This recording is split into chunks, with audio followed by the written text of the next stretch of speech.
द्रुपद के पुरोहित के साथ भीष्म और धृतराष्ट्र की बातचीत। वैशंपायन जी कहते हैं, तदनंतर वह द्रुपद का पुरोहित राजा धृतराष्ट्र के पास पहुंचा। धृतराष्ट्र, भीष्म और विदुर ने उसका बड़ा सत्कार किया। पुरोहित ने पहले अपने पक्ष का कुशल समाचार कह सुनाया, पीछे उनकी कुशल पूछी। इसके बाद उसने समस्त सेनापतियों के बीच इस प्रकार कहा, यह बात प्रसिद्ध है कि धृतराष्ट्र और पांडु दोनों एक ही पिता के पुत्र हैं, अतः पिता के धन पर दोनों का समान अधिकार है। परंतु धृतराष्ट्र के पुत्रों को तो उनका पैतृक धन प्राप्त हुआ और पांडु के पुत्रों को नहीं मिला। इसका क्या कारण है? कौरवों ने अनेक बार कई उपाय करके पांडवों के प्राण लेने का उद्योग किया, परंतु उनकी आयु शेष थी, इसलिए वे उन्हें यमलोक न भेज सके। इतनी कष्ट सहने के बाद भी महात्मा पांडवों ने अपने बल से राज्य बढ़ाया, किंतु क्षुद्र विचार रखने वाले धृतराष्ट्र पुत्रों ने शकुनी के साथ मिलकर छल से वह सारा राज्य छीन लिया। राजा धृतराष्ट्र ने भी इस कर्म का अनुमोदन किया और पांडव 13 वर्ष तक वन में रहने को विवश किए गए। इन सब अपराधों को भूलकर वे अब भी कौरवों के साथ समझौता ही करना चाहते हैं।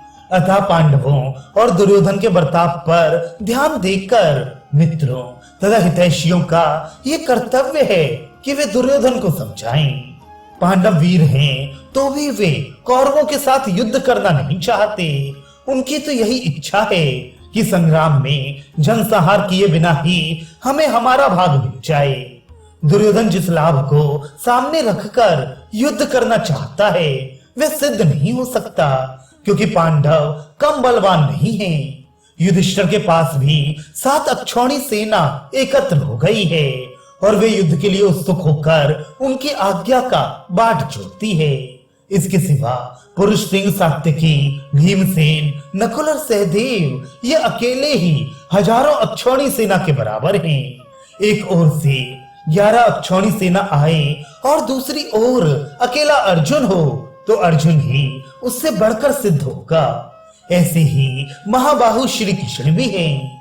पांडवों की सेना की प्रबलता, अर्जुन का पराक्रम और श्री कृष्ण की बुद्धिमत्ता देखकर भी कौन मनुष्य उनसे युद्ध करने को तैयार होगा। अतः धर्म और समय का विचार करके आप लोग पांडवों को जो देने योग्य भाग है उसे शीघ्र प्रदान करें। यह उपयुक्त अवसर आपके हाथ से चला ना जाए, इसका ध्यान रखना चाहिए। पुरोहित के वचन सुनकर महाबुद्धिमान भीष्म जी ने उसकी बड़ी प्रशंसा की और यह समयोचित वचन कहा, ब्राह्मण, बड़े सौभाग्य की बात है कि सभी पांडव भगवान श्री कृष्ण के साथ कुशल पूर्वक हैं। ये जानकर बड़ी प्रसन्नता हुई कि उन्हें राजाओं की सहायता प्राप्त है। साथ ही ये भी आनंद का विषय है कि वे धर्म में तत्पर हैं। वे पांचों भाई पांडव युद्ध का विचार त्याग कर अपने बंधुओं से संधि करना चाहते हैं। ये तो और भी आनंद की बात है। वास्तव में किरीटधारी अर्जुन बलवान, अस्त्र विद्या में निपुण और महारथी हैं। भला युद्ध में उसका मुकाबला कौन कर सकता है? साक्षात इंद्र में भी इतनी ताकत नहीं है। फिर दूसरे धनुषधारियों की तो बात ही क्या है। मेरा तो विश्वास है कि वह तीनों लोकों में एकमात्र समर्थ वीर है। जब भीष्म जी इस प्रकार कह रहे थे उस समय कर्ण क्रोध में भर गया और धृष्टता पूर्वक उनकी बात काट कर कहने लगा, ब्राह्मण, अर्जुन के पराक्रम की बात किसी से छिपी नहीं है, फिर बारंबार उसे कहने से क्या लाभ है। पहले की बात है, शकुनी ने दुर्योधन के लिए जुए में युधिष्ठिर को हराया था। उस समय वे एक शर्त मानकर वन में गए थे। उस शर्त को पूरा किए बिना ही वे मत्स्य तथा पांचाल देश वालों के भरोसे मूर्ख की भांति पैतृक संपत्ति लेना चाहते हैं, परंतु दुर्योधन उनके डर से राज्य का 1/4 भाग भी नहीं दे सकते। यदि वे अपने बाप दादों का राज्य लेना चाहते हैं तो प्रतिज्ञा के अनुसार नियत समय तक पुनः वन में रहें।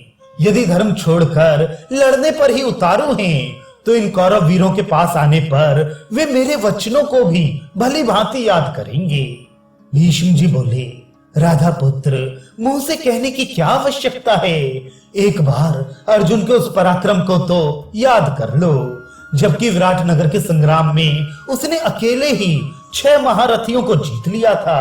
तुम्हारा पराक्रम तो उसी समय देखा गया, जबकि अनेकों बार उसके सामने जाकर तुम्हें परास्त होना पड़ा। यदि हम लोग इस ब्राह्मण के कथनानुसार कार्य नहीं करेंगे तो अवश्य युद्ध में पांडवों के हाथों से मरकर हमें धूल फेंकनी पड़ेगी। भीष्म के वचन सुनकर धृतराष्ट्र ने उनका सम्मान किया और उन्हें प्रसन्न करते हुए कर्ण को डांट कर कहा, भीष्म जी ने जो कहा है इसी में हमारा और पांडवों का हित है, इसी से जगत का कल्याण भी है। ब्राह्मण देवता, मैं सबके साथ सलाह करके संजय को पांडवों के पास भेजूंगा। अब आप शीघ्र ही लौट जाइए। ऐसा कहकर धृतराष्ट्र ने पुरोहित का सत्कार किया और उन्हें पांडवों के पास भेज दिया।